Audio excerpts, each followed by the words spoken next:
Hello and welcome. My name is Zaffar Iqbal, and you are watching the Mojo Story. A shocking, undated video. You can see on your screen there is this man, Umar Nabi. He's speaking to the camera. Is the self-shot video. He's a brainwashed suicide bomber. Uh, he's behind the Red Fort car blast that killed 14 people.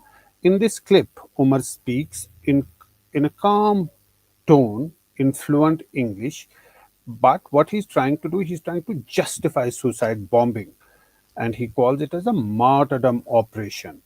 And then once he's speaking, he's trying to gather his thoughts. He cuts the video, but this is what actually goes on in the mind of a person who's about to commit the worst atrocity, to go about doing the bombing. This is perhaps a radicalization video, a video meant to propagate his point of view and to spread his thought.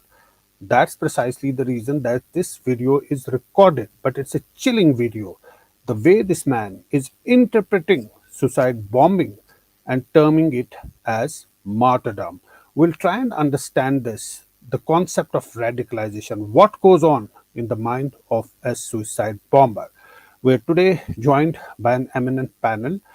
Let's introduce our guests, Major General Dhruv Katoch, Director, India Foundation, and Alan Rao, former DCP and lawyer at Delhi High Court. Welcome to Mojo Story, both our guests.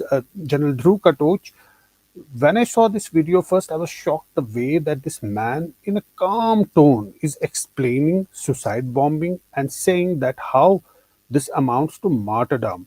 Look at this man. He's a doctor. He's sitting calmly and explaining and propagating his point of view in the most vicious manner. What do you have to say? Thank you, Zafar. Zafar, when I saw that video, a few things actually struck out, not related to really what he was saying, but the quality of English which he was using. This is absolutely anglicized Oxford English. Now, that Yeah, doesn't really gel with the education which he's had. He's been brought up in a government school. That is where he learned his English. Then he yeah. went to a government medical college in Srinagar. Now, I don't know where he has picked up that anglicized form from, which gives me, which actually I'm doubting whether it is his English at all. That is one. Number two, simply from the psychological point of view, who was he trying to message? If the message was for the local public, then why speak in English, which very few people understand? And if it was for a foreign audience, then I think it could have been done in a better way. The third point, this man, in my view, the operations which they were carrying out, or which they had planned to carry out, was supposed to have been executed in the month of December, and it would have continued. That is, December is a very high-profile month. You see, the Babri structure was demolished. The 5th December, that is the date. President Putin is coming, and onwards it leads on to 26th January, which is always high. It's a time when all the cameras are trained on Delhi. So that was the time period when they would have done the bomb. So why take out a video now, which could have compromised him? So was the video taken out after they got caught? Even then, it really doesn't make sense, because his actions per se weren't of a person who was really going in for a suicide bombing. His actions were of a man who was trying to run. He was running. And once he found out that he had been trapped, especially after the Jammu and Kashmir police put out that message and says, you can run, but we are going to get you. And he ran the whole day. He ran. He had so many targets. He didn't do them. He took the safety and the shelter of the car parking of a mosque, of a masjid. So in that car parking, he was safe, and he stayed there because he knew nobody is going to come. And then when he runs, when he goes, he takes it in the hours of darkness when there is heavy traffic, so that his car won't be intercepted. You see, all that doesn't point to really a man who's going to do this. So I think we need to question, where has this video come from? Who has actually put it on in the social media? Where was it lying? Its authenticity, etc. But having said that, now let us assume, firstly, I doubt the authenticity, but let us assume it is true. I think that is the essential point. The people who actually carry out these bombs, they are promised a heaven outside this earth. That the real life which is going to come later. And it's very easy to promise things, which you don't have to deliver. And I'm surprised that people actually fall for it when the only heaven which you have is actually where you're living right now. This is your heaven. You can make it whatever you wish to. So you promise them the moon, you promise them everything after you die, and then you motivate this person to kill himself. And for an educated man to do that, I think it is a very sorry state of affairs. But he's not the first. Many educated people have embraced this path of killing themselves and others in the hope of getting a better life. And Yeah. I think a great deal of, in my opinion, within the community, within the Islamic community, in all the madrasas and all the mosques, I think what is being taught that needs to be monitored. That will be good for society and good for the community as well. Zafar. General Katoch, when I saw this video, my sense was that he's trying to say something, he's trying to make a video statement, but he's not able to gather his thoughts in the end, so he cut it abruptly. Maybe this is not the final take that he's trying to make, it's just that one of the versions of what he's trying to say. It could be a video meant to send to others, to brainwash others as he himself is brainwashed. That was the sense that I get, that he ends it abruptly, but he's not able to gather his thoughts in the end. He just makes that it's an incomplete sentence and he cuts this. Right. He is wearing a mic, properly doing this video, but in the end, he fails to gather his thoughts and he's a bit frustrated and he cuts that. And he might have recorded it again. This is one of the versions. We don't know what was going on in his mind. When did he record it? How did it come about? Rao Saab, what is the sense that you get? This is an educated man. He has qualified all his tests. He has qualified all his tests, high profile tests, not many could qualify them. Even going to medical college in the first place is a big deal. Then he has qualified all the tests. And look at this man, he's so radicalized. Yes, Zaffar, good evening to you and Katoch, Mr. Katoch also, General Katoch, and to all your viewers. On visual of this video, it seems that no doubt he is an educated person and everything, but I don't think time has been mentioned in that video. Do you know the time? What is the time?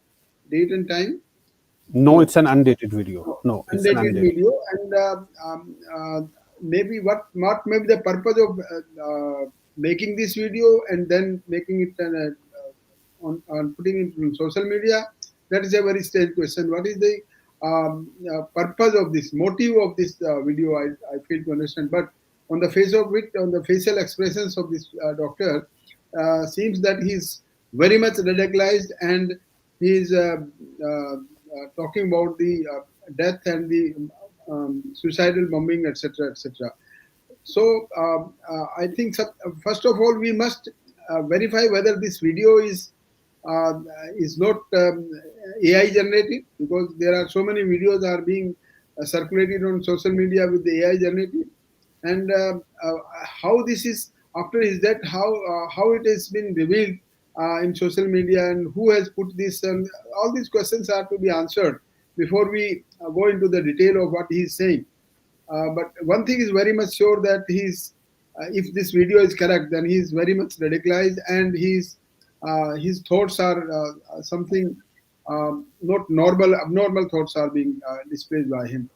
So, first of all, the authenticity of this video is to be ascertained before we can send some of our remarks in this connection. Right. That's very important, the authenticity of the video. But clearly, here is a man, he's sitting calmly and he's talking. What happens after that? We know for a fact that he was running around in a car trying to run away. And then that explosion happened, that blast happened just outside the metro station near Red Fort. Those are facts that cannot be denied. And he was the main person in this module. That's also a fact that cannot be denied. There are other doctors also. So this is a web, this is a network, and he's supposed to be spearheading that network. The amount of destruction that's caused by this module, even before they were about to execute their plan, is humongous. General Katoch. When I've been trying to analyze this person's movement and all that, Yeah. it didn't appear to me that he was actually on a suicide spree.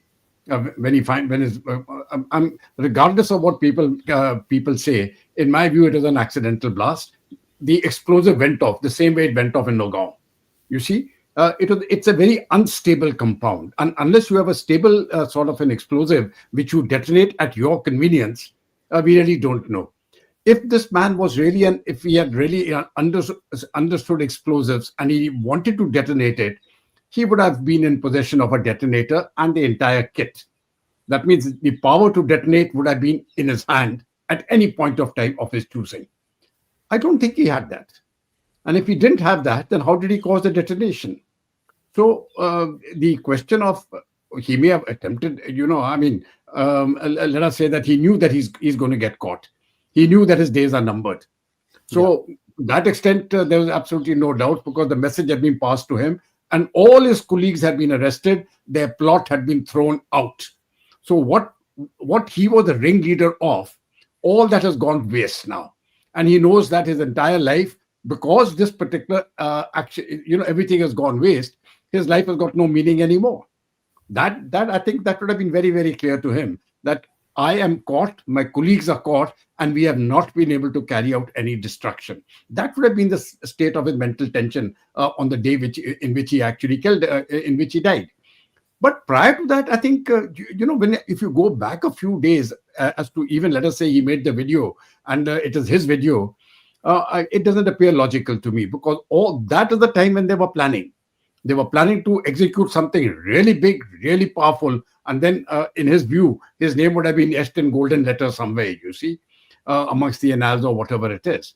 Now, all that hasn't happened. He is ultimately he's dead and he's a failure, and that I think is going to that was affecting him at that point of time.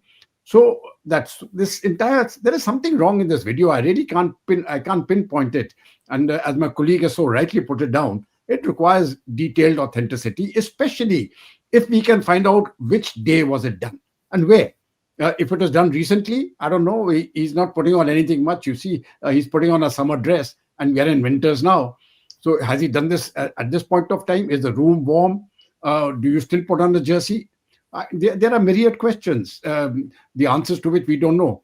But I think if you carry out a forensic examination of this particular video or the original of his source, it can be traced back.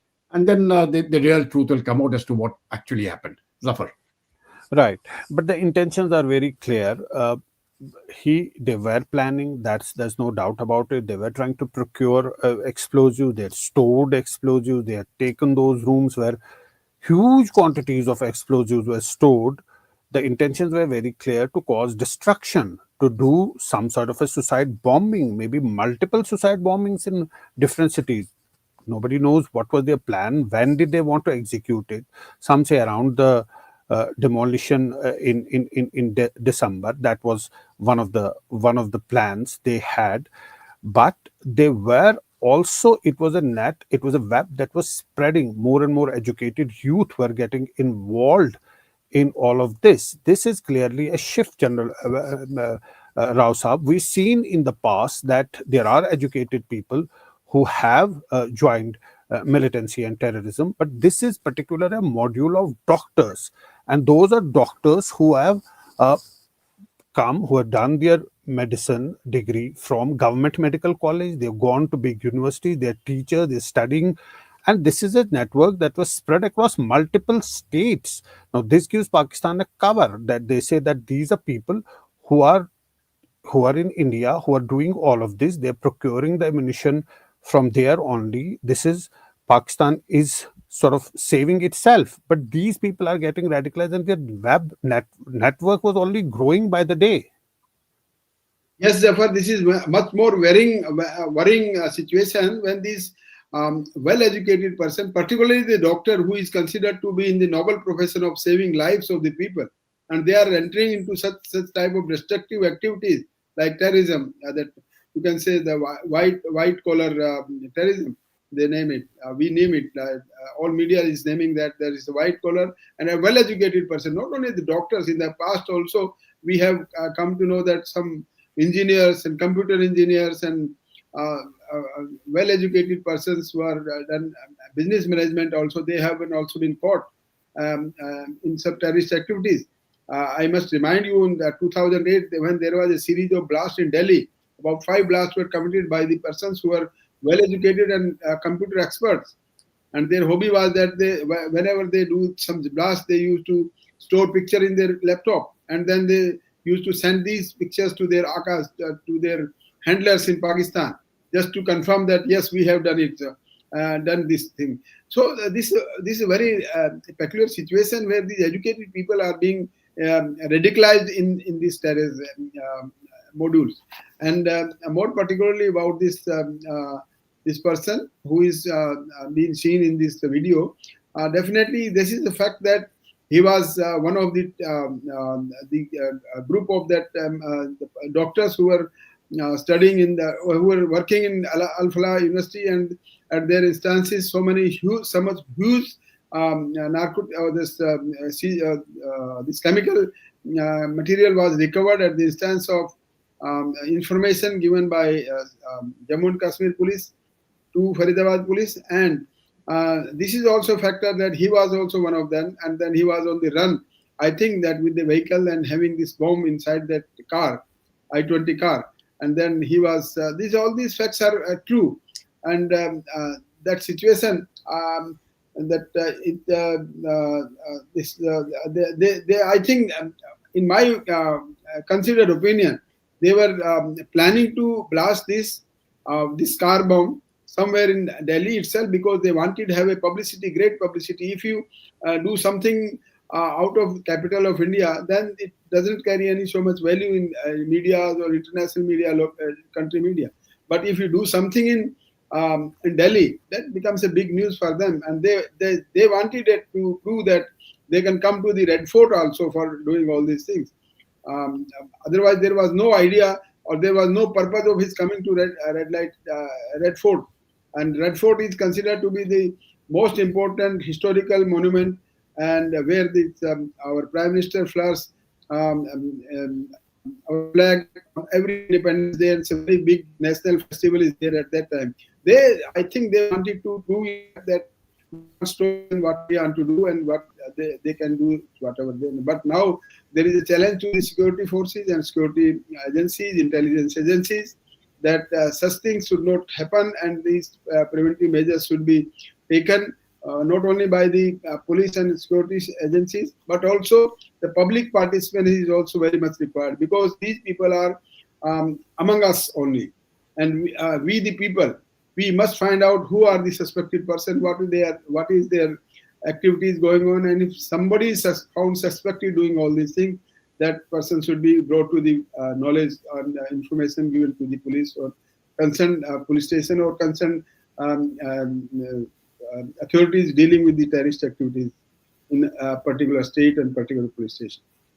Right. Yep. General Katoch, we come to the heart of the problem of radicalization.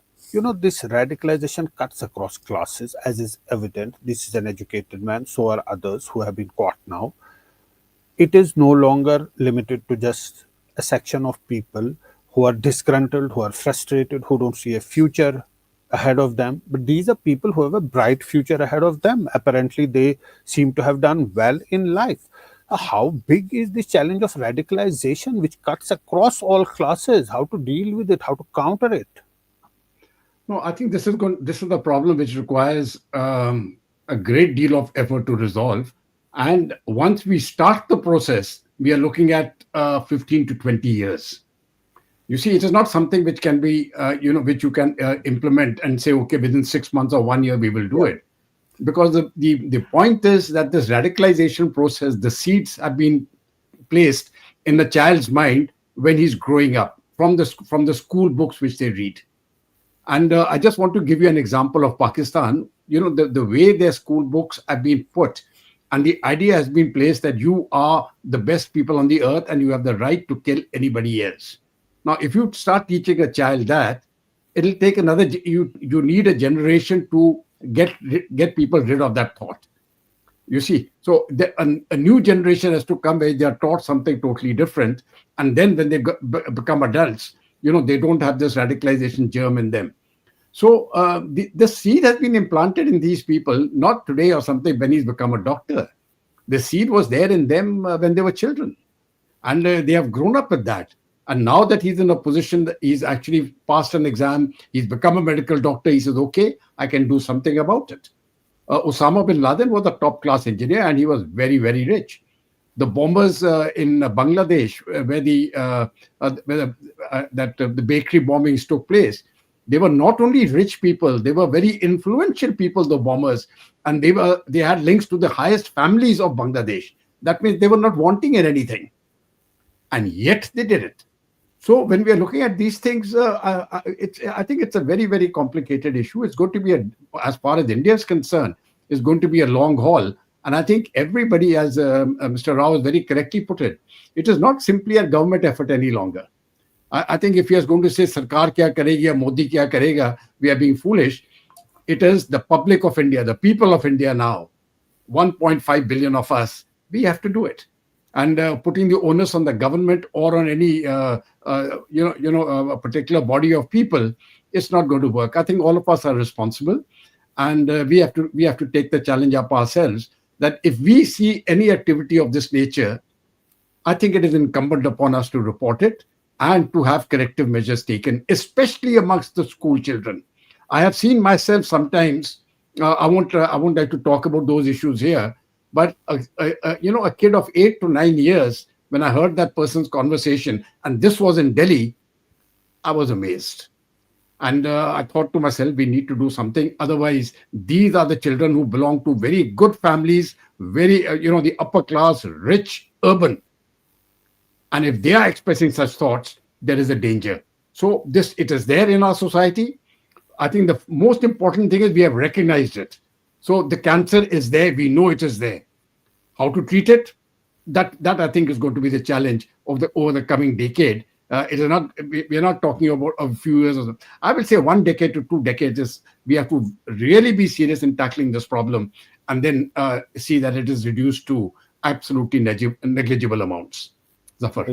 It will take a lot of time, but given the fact that these people were operating from a university outside of Jammu and Kashmir in Haryana, and their ideology seems to be not considering countries and regions. It seems to be a global ideology, sort of whatever they believe in that way. So the challenge is multifold. But also, if I may turn to investigations now, today there were ED raids at offices of Falah University in Delhi, in Faridabad. You can see on your screen that's the Al Falah University. How do you see the investigation going on here on? There was unfortunately a tragic incident in Kashmir where that explosives went off. 9 people were killed, more than 30 were injured. But generally, how do you see these investigations underway?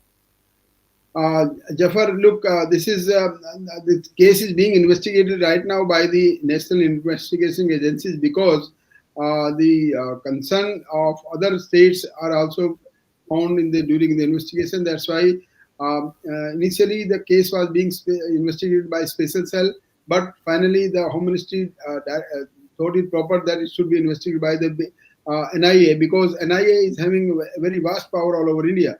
On special cell was having power in itself, Delhi itself, but because there were links found in some other states also, that's why this case is being investigated by the NIA.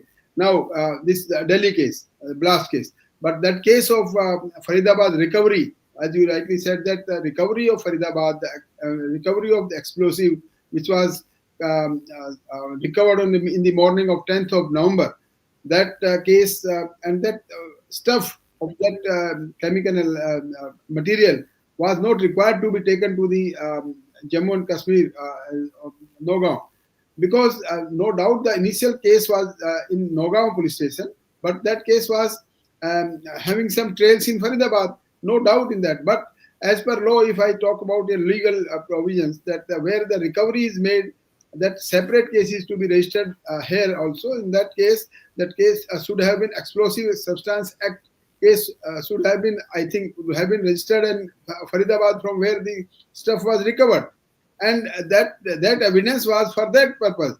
And in case of Naugan police, that they wanted to have some evidence about the recovery of Faridabad material, then that material could have been sent to the chemical lab in Faridabad case, and then report of that Faridabad case would have been annexed with the Naugaon police station. But unfortunately, this chemical amount, that chemical stuff was taken to Naugam, all the way from Faridabad to Naugam. I don't think that it was a proper way of doing the SOP that doesn't allow this the standard operating procedure handling with these type of chemicals. Does not allow to handle these type of chemicals without any experts advice and without any proper due and care and caution. And that's why the taking sample after so many days. The recovery was made on 10th of November, and the recovery, this case was the blast case was after 3, 4, 5 days in Nogam, which took life of so many people, and there was loss damage to the property and the lives of people there in Nogam. So that could have been averted if this stuff was kept only in Faridabad, but that is unfortunate that investigation is also going on or how and why this was done in that case. But facts remain that definitely the explosion was there, loss of life was there, and the act of these terrorists, which were being planned by at the instance of JEM to commit several bomb blasts during the month of December and January, being the very national festival as Republic Day 2026 and 6th of December as the anniversary of Babri Masjid. These two occasions were very important for them to create havoc during this period, but God forbid that this recovery was made.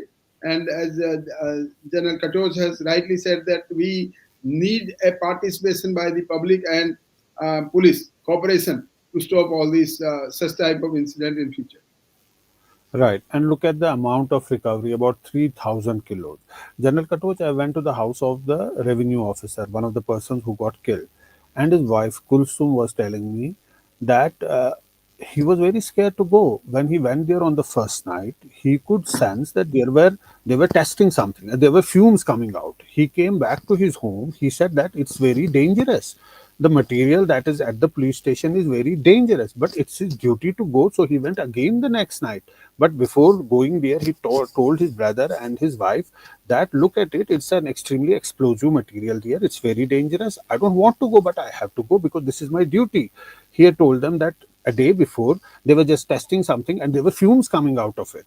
Now, that one side, and on the other side the investigations going on the other side this radical, this Jesh module, this doctor's video coming out. Last word to you, how do you see all these developments? I think it's a turning point, it's a big challenge for Indian security agencies, what we're seeing over the last few days. Firstly, I want to talk about the security agencies. I think they've done a marvelous job.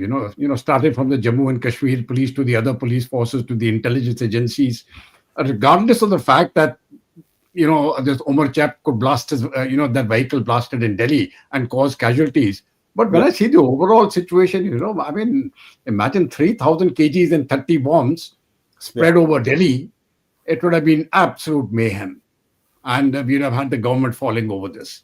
And we're not talking about a day or two. It could have carried on for a month, 2 months. When panic sets in, things go horribly wrong. So I think, to that extent, at least, the first response, in my view, has been good. Number two, getting these explosives to all the way to Nogao and then carrying out a test there, especially after that person is saying so.